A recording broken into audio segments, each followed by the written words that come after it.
In order to perform analysis on the gear and rack, I have opened Ansys Workbench. So once I open the Ansys Workbench, I am going to go to the analysis toolbox. In analysis toolbox, I am going to select the static structural, drag it and drop it on the project schematic. And once I have done that, I can just give out the engineering material. But here, according to the problem specification, both the gear and the rack are prepared with structural steel. So by default in Ansys Workbench, the structural steel is defined. So we need not change the material or enter any new material. So now what I am going to do is, before you go and import the geometry, you need to right click on the geometry cell and you need to select this particular properties option. So what happens if you select this properties option, number of options will be appearing here. So here these particular cell are the options which will be useful to import the type of geometry. That is, for example, if I am importing a geometry, whether I need to import the solid bodies or surface bodies, line bodies, I can dictate from here. So then there is another option which we need to change, which is nothing but the analysis option. So in the analysis option, as you are going to perform a 2D analysis, you need to change this from 3D to 2D. So here is the analysis type option. So you need to change it from 3D to 2D. Likewise, if you click on any other cell, you are going to get those corresponding properties here and you can change it. There are no much options to change, but this is pretty useful. So once I have changed this analysis type from 3D to 2D, then only you need to import your geometry. Otherwise, once you have imported the geometry, it is not possible to change the analysis type.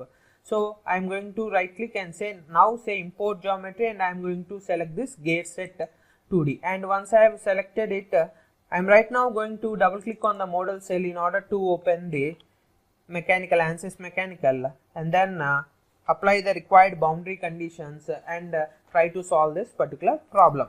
So see, once this particular problem has been loaded into Ansys mechanical, the first and foremost thing you need to do is you need to go to the geometry branch, and in the geometry branch there will be term known as a 2D behavior or an option known as a 2D behavior.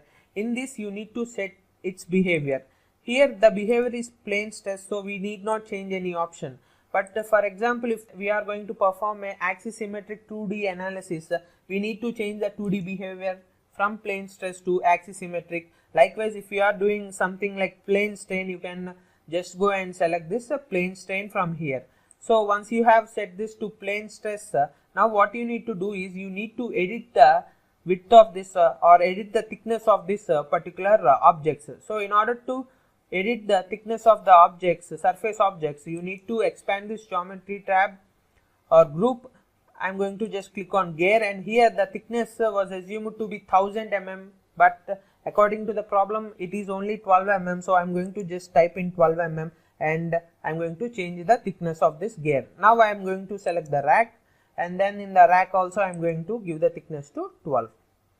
So once I have given the thickness, now what I need to do is I need to create a remote point based upon which I can apply boundary conditions. So in order to create a remote point, you need to select the model branch, and in the model branch you will have an option called as the remote point. So I am going to select this remote point, and once I have selected this particular remote point, it will ask me the geometry, at which geometry I selected there will be a remote point created. So I am going to go and select